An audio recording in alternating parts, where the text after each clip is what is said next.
So hi everybody and welcome to brand new 2020 chat show, a chat show for small business owners and creative entrepreneurs to help you build your brand, boost your business and grow your audience. I'm Olivia and today we're going to find out how important it is to make sure that our brand reputation is maintained both online and on social media. And joining me on the show today is my first international guest all the way from Canada. She's a global leader. She has created multi-channel digital marketing and communication campaigns for some of the biggest brands, both in the US and in Canada. She is the founder and the president of Succinct Social Media. Please welcome on the show, Cara Wood. Hi, Cara. Nice to see you. Welcome. Thank you. Thanks for having me on, Olivia. And I have worked with clients in the UK as well. And in the UK, but you are a global woman, which is what I love it. They're my favorite, actually. Yes. Anyways, thank you very much for having me on the show. I'm looking forward to our conversation. Yeah, it's a pleasure. And for all our viewers today, I'm just going to explain a little bit the background. I met Cara probably 20 years ago now in London. At the time, 5 years ago. Yeah. So 20 years ago, when we were both working in IBM at the time in London. But we met through a mutual friend. And so we met a few times, we socialized a few times, and then we kind of went on about our lives. Eventually, Cara, you went back to Canada, and I think a few years later, I went back to France. And obviously, we didn't have social media at the time, so keeping in touch was not as easy as it is today. But then, fast forwarding on a few years, social media came on the scene, especially LinkedIn. And whether it was chance or coincidence, but our paths crossed again on LinkedIn. We reconnected, and that kind of really shows how powerful social media can be back then to reunite people, but also today to really help you build your business. So that was a really fantastic finding you again on LinkedIn, and it was a delight to just say, well, come on the show. I want you on my show. Yeah. Well, I think that is, it really speaks volumes about LinkedIn as a really extraordinary social platform, because I don't know if you and I had seen each other on Facebook, I think we just would have been like, oh, there's a nice family photo, there's a nice holiday photo. Yeah. But on LinkedIn, I could see what you were doing professionally. Mm-hmm. And that was a real interest to me, because there was a lot of synergies with the work that I'm doing, with regards to managing social media profiles. And so it completely made sense to reach out to you after 20 years and say, hey, we have something to have a conversation about here that really would make sense. And so, LinkedIn is actually one of the older platforms. Yeah. It's kind of came to fruition around the same time as Facebook. Yeah. So it's a very useful platform. And this is a great example. I mean, you can easily grow. You can easily grow out of, managing those connections and the work that you produce on LinkedIn. Absolutely. And then reaching into the world as well. Yes. So Cara, you created Succinct Social Media back in 2007, and it's 100% digital team that you've decided to build.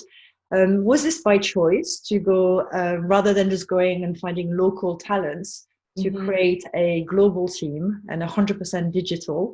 And tell us a little bit about your agency and the kind of service that you guys provide for your clients. Sure. So I started Succinct Social Media. At the time, Facebook sort of was just starting to percolate, and people who had businesses were starting to, think about, do I need a Facebook page? Should I be on Facebook? Facebook was starting to put out, different features that would make sense for, maybe a business to be on Facebook. So there was a time where it was just purely social. It was purely for just, updates and checking on people. And LinkedIn was purely for, maybe resume building or connecting with the company that you work with. That was it. And so I thought, if companies start to sort of, really get on board with this, they're going to need somebody to sort of advise them, do the work for them, the posting, the content creation. And so I quickly kind of decided I'm going to start an agency. That was it. Like I just woke up one day and I'm like, I know this is what I need to do. Yeah. So I do have a background in media communications. I didn't just pull this out of the hat. So I did go to school to kind of learn how the internet was going to change the world culturally, economically, politically, but it never occurred to me in my 20s that the internet would shift in such a way that something like social media would even be a job.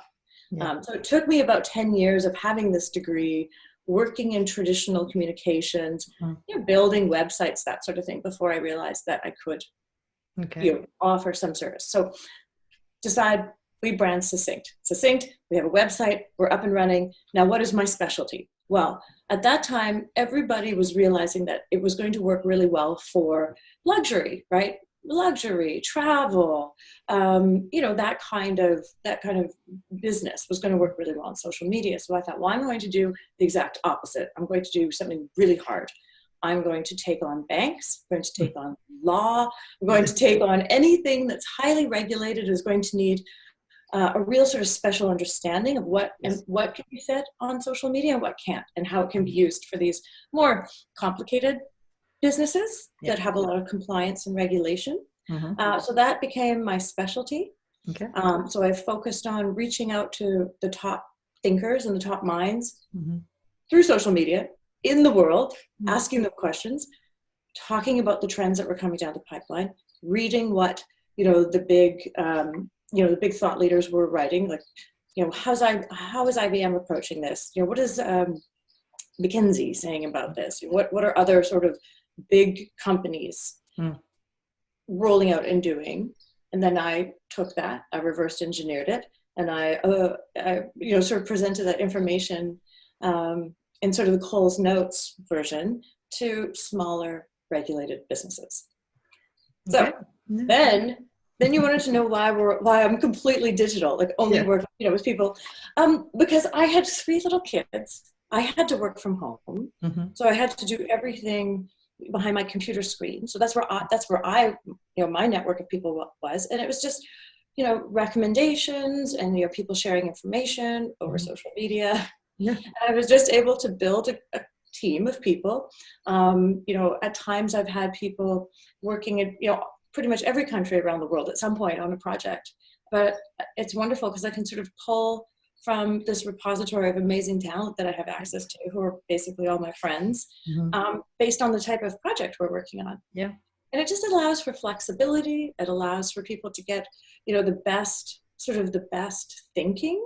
There's no one who's kind of sitting in a seat who's like, I'm kind of bored of this. I don't want to do this. Everyone who's kind of on the project loves it, and it's their niche. So that's why I sort of built a global team. It just made sense.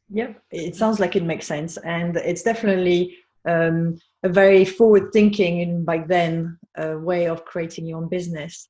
It was a necessity. Yeah. So, I mean, today, business owners, we all are pretty savvy about social media. We've been using it for years, whether for us personally or for to help us, either grow our business, build our business, sell products, sell services, create our own community, and so on. As small business owners, we spend valuable time and I think money and resources into making sure that we create a really beautiful online brand. But, are we spending as much time and effort making sure that we are protecting our brand? Do you think that is something that maybe small business owners are not spending enough time on? Sure. It's an interesting question. I'm going to sort of take it back to, if you get married, right? You never talk about what the divorce is going to look like. You never talk about the ugly pieces, because you're all worried about all the pretty stuff, right? And all the fun stuff that you have coming down the pipeline. Well, a really good lawyer will advise you to think about what the divorce looks like, what that might look like at the beginning. And get that all out of the way, right? Maybe through a prenuptial agreement or something. Now I'm going down a rabbit hole. But when you start your business and you're going to launch it online, you should think about, what can possibly go wrong? Because if you can think about it, it probably could happen. So I always recommend to my clients, even if you're online, because most of us are, but think about writing a social media policy. And there's a lot of templates that are out there that you can download or that you can look at, or you can look at, there'll be other businesses that have possibly worked with lawyers to already write this. And this policy it covers you off for, you know, anything that could go wrong if somebody is, you know, using your social media channels to do something that is completely inappropriate. It may or may not happen depending on what your company is. It protects you from employees that might go rogue, you know, without even thinking about it. And it just protects you from being hacked and what could happen in the event of that. So really what it is, it's sort of this list of kind of rules of how you're going to use social media and how you expect people who visit your, you know, platforms or profiles to use social media. And you put that onto your website. And that's where that lives. And it can be updated and changed. You know, it can be a working document, but at least it's there, and it protects you from, you know, anything that could potentially go wrong where your brand is listed, your name is listed, or you know, any of your products. Yeah. I mean, we live in a search happy kind of world where, you know, if you're going to meet a new client or you're going to go to a networking event, I think you could pretty much be guaranteed that you've been Googled.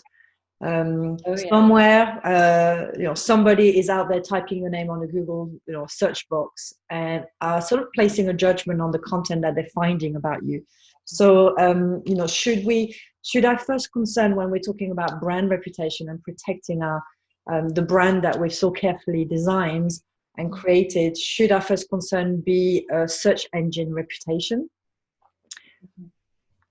Yes. Oh, so search engine reputation and your sort of brand existence, like your sort of digital reputation, they're similar but different. So you can have a beautifully constructed online reputation, authority, credibility, everything is there. But search engine reputation, someone might be able to type in your name, and what may come up is not the beautifully constructed stuff, but it might be a really crappy article or criticism or a review. So, so you sort of have two things that you have to manage there, but one helps circumvent the other one. So, you know, everything looks good. Your social media looks good. Your website looks great. You're writing some really solid articles on your website to kind of showcase like your thought leadership, which is very important. On the other side, sure, if you have some criticisms or some bad reviews, I would recommend trying to, you know, ask that they be taken down or publicly correct them. If it's been an article that's been written about you and it's not in a very good light, you know, there's ways to kind of fix that by, you know, writing a blog that's an answer to it and sort of showing maybe where things went wrong, how you might have fixed them, and how things are changing going forward. I think that is the best you can do. Yeah. You know, as a small business, you know, if you sort of follow those steps. But yeah, you're managing two beasts. You're managing all of your social profiles and your website and, you know, your media that you're going to sort of, you know, look after yourself. But there'll always be things that might pop up that you don't really have control over. Yeah, for sure. And I mean, when we think of online directories, we tend to think about Google, but there are others. I think there's, you know, TripAdvisor, Bookings, Yelp, so many different directories where you could put your business in. Is it important for a small business to make sure that they are in the right directory? And if they are can you be in the wrong directory for your business? And can that also maybe damage your online reputation if your business is not placed in the right directory? Yes, yeah. I mean, there's so many of these directory and review sites. And, you know, once you're there, you know, you've taken the real estate and you have to manage it. Yeah. So, it definitely is a little bit of work. Like, you know, you're right, like TripAdvisor, Bookings.com, VBRO, Airbnb. You know, if you have a place or a business and you're on all of those, you do have to manage. You have to manage. Yeah. You do. It's just you have to add that to your workload. You have to add that to your workday. That you're going to go and visit each one, look at the reviews, and then respond to them. You know, each company or each brand or each person who's listening is going to have sort of a different offering, and they'll have different directories. You know, if you're a lawyer, you're going to be in, you know, the lawyer's directory. And do those work? I think they do, you know, because if you're looking for, you know, like hypothetically speaking, I'll give you an example. If I'm looking for a lawyer, in Toronto. I can just sit down, search engine, go top lawyers in Toronto. And one of the first search queries or responses that will come up will be a directory for top lawyers. Like the lawyers of Toronto have already created their own sort of internal search, and it will be presented. So if I'm a lawyer and I'm not there, will I get left behind? Possibly. So I always say to people who are, kind of launching their online life, I guess, which is sort of very COVID right now. We're all going to be a lot more online. Really, really do research, like do some upfront, do a worksheet, and, look at all of the niche, places that, your audience might be hanging out. What directories might work for your particular, sector. And then there's the obvious big ones, and never automate. There's a lot of services out there that say, I will automate, or we will automate your responses in these particular directories or look after it. Don't trust them at all. You have to do it yourself. It's just, I think it's just a tax of being on these platforms. I mean, obviously, you absolutely want to respond because that human, the human, especially for small businesses. I mean, if we're looking at a bigger, enterprise or bigger company with multiple employees, maybe automation can be a solution for them. But when we're a small business, like a one-man or woman band, like us, then answering your own reviews and is absolutely crucial to keeping that good reputation and making sure. Absolutely, because the way you respond, that helps build your reputation. Yeah, absolutely. And your credibility. I always like to say your reputation, your credibility, and your authority. That is built every single day in every sort of bilateral response and posting that you do, and it's very important to manage those pieces. So if you're a business and you sell a product, I mean, I know I often think or relate to serving services because that's what I do, but there are small businesses out there who are selling a product and they might have to use marketplaces such as eBay or Amazon. They could either sell it directly, or they could maybe go through a reseller. So, is it possible to control how that reseller is going to present your product and your brand on those kind of marketplaces? Is this something that we can control, or do we sort of lose all responsibility? No, I'll start that one again. No, you don't have to start. I totally get it. So I love this question because it's something that we have had to deal with for our clients. And I thought, wow, this system is really slick. Like Olivia, if you can think about it, someone has already found a system, has built an app, has found an extension, or filled out a questionnaire. It's happened. So, but this one was really interesting. So yes. So what a lot of companies are doing is if a reseller wants to work with them and reaches out to them, and it's like, I want to sell your product on my eBay store or whatever, they have a questionnaire for them to fill out. So the reseller has to fill out a questionnaire. The reseller then has to present their digital assets to the person and to show that they have a solid website. They actually have clients, like a certain amount of clients. They actually get a certain amount of traffic. So there's a list of expectations that you can ask a reseller to have and provide you with, and then you can take a look at their credibility and their reputation. So, for example, there is a company here in Canada, and they have, I think it's like healthcare products. And they won't let you put their healthcare products on your website unless your website has like a list of 5 things. And it has to have like a legitimate navigation bar. Like it can't just be, some website set up to just kind of scam or spam people. So yes, so there are layers of safeties. Okay, that you can take. That exist for that. But I thought that was a really clever question. No, it was, because I mean, we've all used eBay and Amazon to buy stuff, and just me as a spectator, I mean, how many times I see really bad images of a certain product that just don't make me want to buy them. And that's often made me thought, you know, if I was the owner of that product, I'd be quite annoyed that the image that they've used is a bad quality and doesn't represent my own product. So that question was based, you know, really to try and find out is, as a brand owner, as a product owner, can we protect ourselves and our brand through resellers?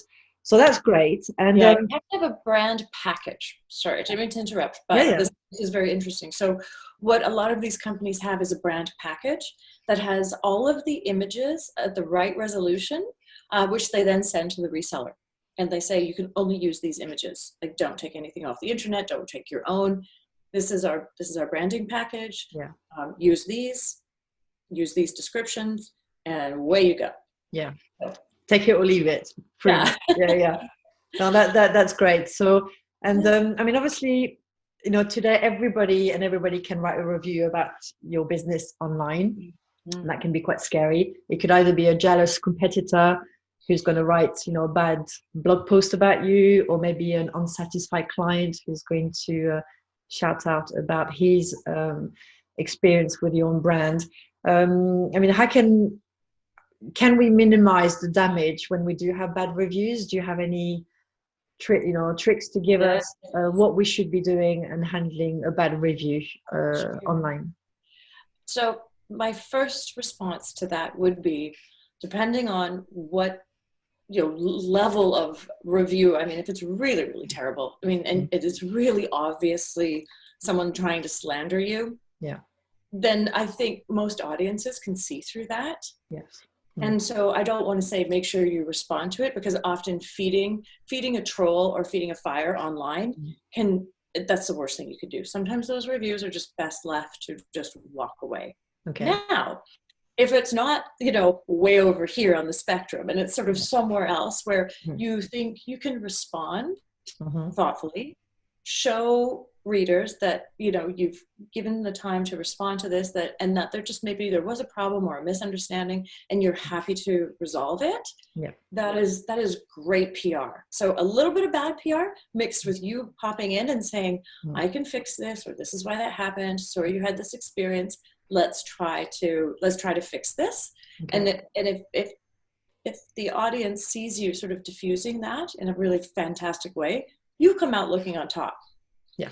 But if it's a really slanderous piece, those ones can be troublesome. And there's a whole, they're sort of more fun to talk about because they're like everybody's worst case. Yeah. So that's really, really bad. You can contact the person specifically and ask them to remove it. And there can be some sort of negotiation with lawyers offline. Mm-hmm. That rarely works because they actually have full right to put that up, which I've been through that kind of experience before. They didn't have to take it down. Okay. So that can be a little challenging, but often if it's really bad, most people online these days are pretty sophisticated and they can see through trolling. Yeah. And trolls sometimes just have to be left alone and walk away. Yeah. And depending on what platform they're on, you can block it. You can just, ignoring them. If they keep sort of coming at you, you may have to deal with that. But that rarely happens. Yeah, it does. That's almost harassment. Yeah, right? So, it becomes harassment. I think what most people might be fearing more, again, in the small business world, is probably just an unsatisfied client. Yeah. Who's a bit either disappointed in the service or the product and might just obviously speak their mind. That's kind of what we may expect. Yes, and in a timely way too. Don't wait on it. Don't wait 2 or 3 weeks. If you see the criticism or the review, respond very quickly with a solution or something thoughtful, or just let your viewers or people sort of see that you have tried to take steps. Okay. And never get into sort of an argument with them online. No. That is the worst thing you can do. And, I see, obviously, because we travel quite a bit, so we use TripAdvisor, we use VRBO, Airbnb. And the only reason we book isn't because of the reviews. We read the reviews and then we book. And, there sometimes the places will be 5 stars, but they'll have, someone that was upset about something. But reading through sort of the continuity of all the different reviews, very easy to see that maybe it was just a bad day. Yes. Maybe it was just circumstance, you know, like sometimes a hurricane comes through and will wipe out the power. Like that is not the fault of Sure. the owner. Yeah. So there's that kind of thing. So, Yeah. but the reviews are very important. Yeah, I think it's just maybe taking your pride as well in and just answering and being proactive with that. But it can be quite upsetting. I mean, one of my best friend in France, she's got an apartment that she runs on Airbnb, and she was just starting out. She's not very computer savvy, so you know, just creating her account on Airbnb was quite challenging for her. But you know, so her little business is online on Airbnb, and in comes one of the first guests. But she didn't realize that you had this option, you know, to book directly without waiting to be accepted by the owner. But that's something that the owner needs to set up. And she didn't realize that she must have clicked a button and said yes to that. So the guy booked through this way. So he didn't expect an answer from her. It was an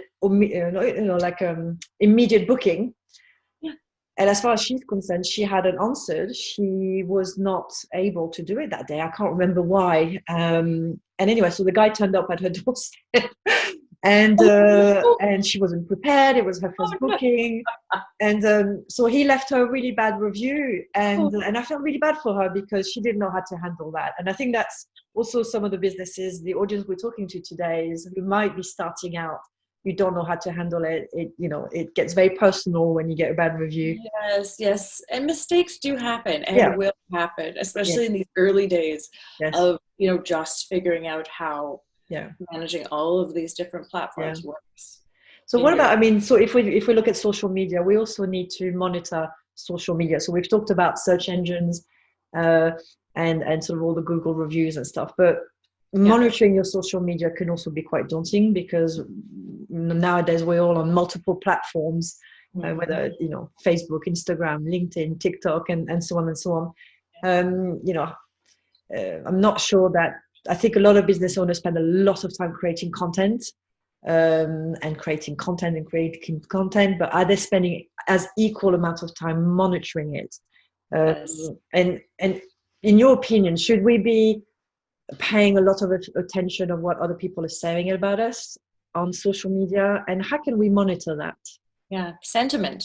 So monitoring sentiment, you know, what are people saying, how are they thinking about you, because they, you know, whether you are on social media, if you are offering a service or a product, your product or you could be being discussed on social media. And this is always a surprise for my clients, especially the ones in finance. Like they'll be like, no one talks about us. No one's on social media would have anything to do with this particular report. Well, I can quickly go to Twitter. I can use keyword search, and I can quickly show them. Well, no, actually, this particular article that you're mentioned in with regards to this particular report has been shared 25 times across the Twitter universe. And they're like, crazy. Oh, so even if you don't have a Twitter handle per se, you could still be being discussed in the Twitter universe. So how do you manage something like that? Oh my goodness. Well, one of the platforms that we use, and I love it, it's been around forever, is Hootsuite. And so it is a social media dashboard that has listening capabilities, posting capabilities. It's a lovely one-stop shop for small business owners to just be able to have their social media platforms all sort of organized. You can see, you can see a calendar of things that you're going to post that are coming down the pipeline. You can post directly from this platform. And then you can also do something called sentiment monitoring. So that is where you can put in your business name, maybe some hashtags that are used with regards to you, et cetera. And then you can watch, almost like a fire hose, you can watch the stream of conversations that are coming out that may be mentioning you or things that might matter to you right there in the dashboard. So you don't have to be bouncing around to all these different platforms. And I think for today, I think that is just a really solid one for people to take a peek at. There's lots of other ones, but Hootsuite is kind of the standard in the social media, landscape. And it's easy to use. And then given you a PDF that maybe you can give to your audience afterwards to download that has a lot of other, sentiment monitoring, criticism monitoring. Anyways, I did a bit of research this morning. I found all sorts of platforms that you could use if you wanted to just specifically look at reviews. So this particular platform just goes through all the different reviews, like Yelp, Google, et cetera, et cetera. So there's tools out there for people. That they need to use for sure. Yeah. Google Alerts is probably one that I've just found out not so long ago. So we're still learning every day. What did you think about? Have you set it up? How did you? I haven't yet. I haven't. It's on my list of to do. So we're working really hard to make sure that we keep that squeaky clean perception of our brand online. But we can be a viral video away from having very big sleepless nights. So as a small business, how can we prepare ourselves? How can we anticipate? You've talked earlier on about social media policy. Can you tell us a little bit more about what is a social media policy? And can a small business have one as well? Or is it just for bigger companies? No, absolutely. Well, I think all businesses, anybody who's online should have a social media policy posted on their website. And we don't really think about that. Like, I think, we might think about having a privacy policy, and sometimes a privacy policy on your website will cover off the social piece. So just know that if you go to a company's website, you don't see a proper, listed out social media policy, it will sometimes live under the privacy policy. And it talks about your brand voice, who you are, what you will support, what you won't support. Will you respond to criticisms, on Twitter? Some people won't. They just sort of will just it's a way to let your potential audience know, what you will support and what you won't support. And most of the time it's, bad language, slander, racism, all of those things that we are mostly, we're already very conscientious of that and should be, but just having it written up in a policy that lives on your website that you can always refer people to if something goes wrong, that you're, like, hypothetically speaking, someone mentions your name in a video, you can say, I didn't create that. I have nothing to do with it. Refer to my social media policy where I lay out that I will not legally be responsible for anything that is not created by me or my company. And if it is created by me or my company or, employees, it will always follow these guidelines. Right?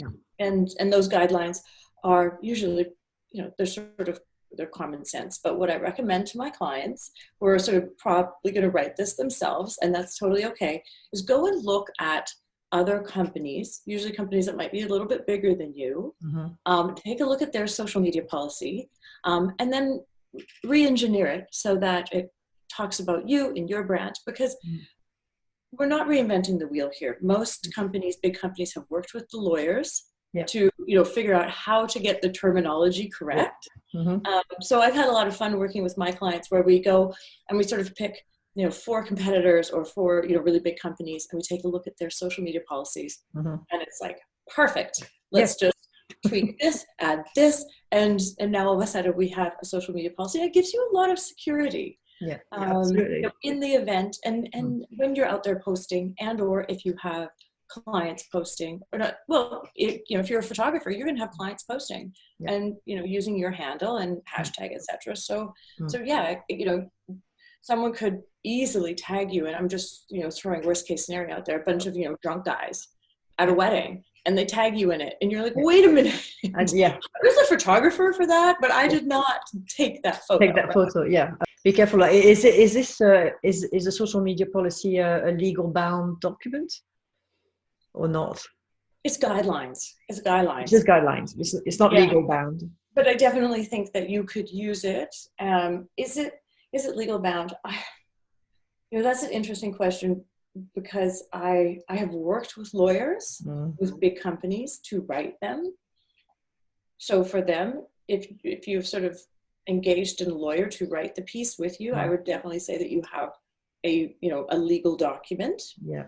But if you're working within a budget and you're doing it on your own, Yeah. I could see it as being a layer of protection. Sure. But without having a lawyer sign off on it, I'd be a bit nervous to say it's a legal document.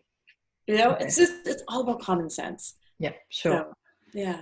And then, and you know, Cara, do you think that we can be too social?